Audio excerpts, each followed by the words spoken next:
The eternal enigma. Why has a tiny people provoked such widespread fear and hatred?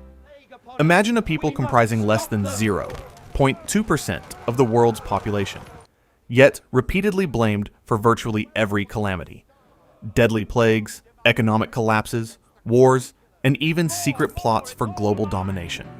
This is the story of the Jewish people, described by many historians as the victims of humanity's oldest and most persistent form of hatred, antisemitism. How could such a small minority become the target of relentless persecution across millennia? The explanation lies not merely in religious differences or economic rivalries, but in deeper layers of prejudice, power dynamics, and primal human fear. Let us trace this dark thread from the ancient world to the horrors of the Holocaust, and reflect on why history continues to echo these tragic mistakes. Ancient roots. From Egypt to Rome, where prejudice took shape. Anti-Semitism did not emerge in the 20th century. Its origins stretch back to antiquity, when the Jews were a nomadic people seeking their promised land. The Hebrew Bible recounts their enslavement in ancient Egypt, where Pharaoh viewed them as a threat due to their growing numbers and distinct culture. By the Hellenistic and Roman eras, hostility grew more pronounced. The Jewish historian Josephus Flavius documented that in 38 CE, Greeks in Alexandria accused Jews of being aliens and enemies of society, sparking a pogrom that killed thousands, often regarded as one of the earliest organized anti-Jewish riots in history. When Christianity became the official religion of the Roman Empire under Constantine in 313 CE, religious prejudice exploded. Jews were accused of deicide, the killing of Christ, despite the New Testament making clear that Roman authorities carried out the crucifixion. Early church councils, such as Nicaea, restricted Jewish rights, branding them as traitors to the faith. This paved the way for medieval European persecutions, bans on land ownership, forced residence in ghettos, and repeated expulsions. The Middle Ages. From plague to the blood libel. The 11th to 15th centuries saw anti-Semitism reach fever pitch during the Crusades. In 1096, Crusaders massacred thousands of Jews in the Rhineland, viewing them as enemies of God. The 14th century brought the Black Death, which wiped out a third of Europe's population. Jews were falsely accused of poisoning wells, triggering hundreds of massacres. The blood libel, the baseless claim that Jews murdered Christian children to use their blood in rituals, spread from England, first recorded in 1144 across the continent. Though Pope Innocent IV condemned it in 1247, the myth endured stubbornly. Economically, Jews were often confined to moneylending, usury, forbidden to Christians. This fostered the stereotype of the greedy Jew, reinforcing prejudice. By the 15th century, Spain's Inquisition expelled some 200,000 Jews, forcing conversion or exile.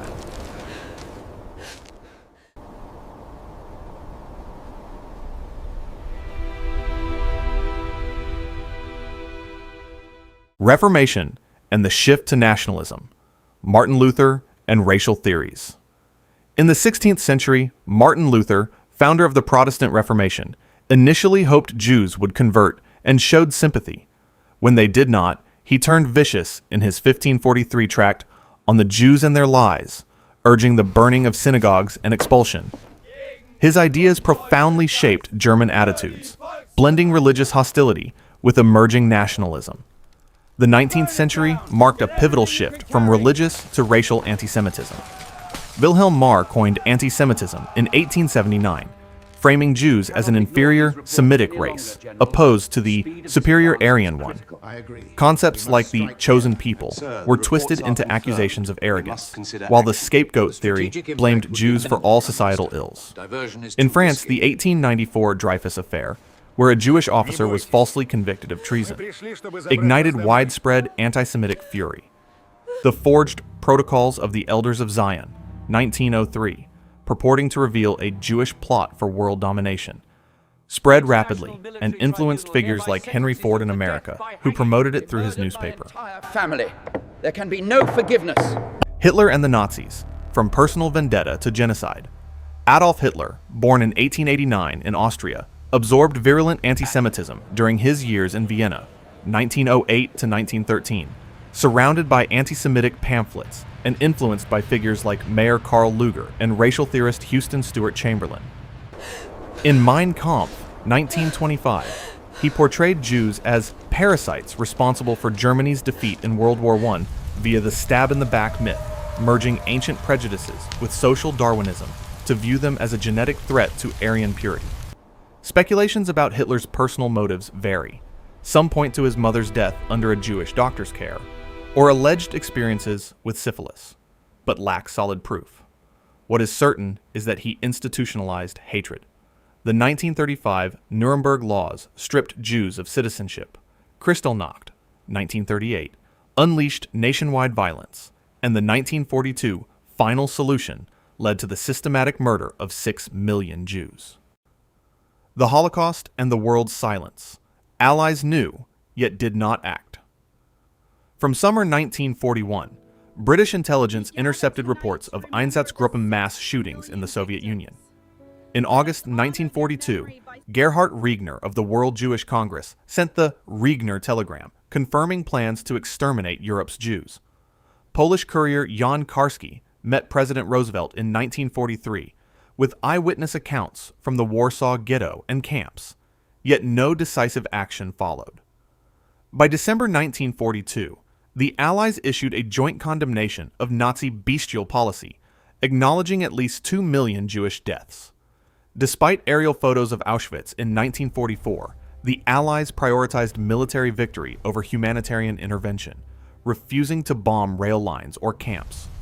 Recent scholarship reveals they possess detailed knowledge far earlier than widely assumed, perhaps 2.5 years before public realization, but political and strategic considerations prevailed. The result? Some 5.8 to 6 million Jews perished, 2/3 of Europe's Jewish population. Lessons from history: prejudice, responsibility, and vigilance. Antisemitism did not end with the Holocaust.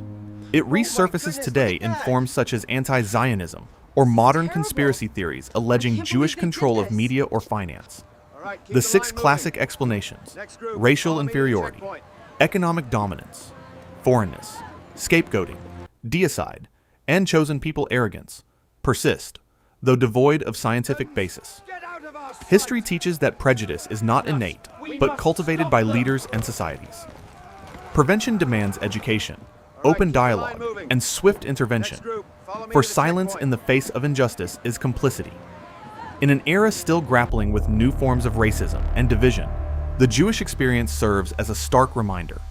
Hatred of one people can unleash catastrophe upon all humanity.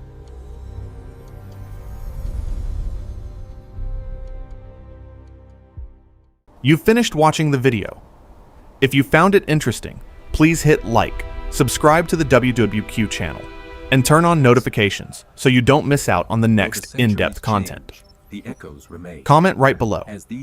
Have you ever met any Jewish people? What impression did they leave on you? What do you feel about the Jewish people? Resilient? Intelligent? Or what makes you most curious about them?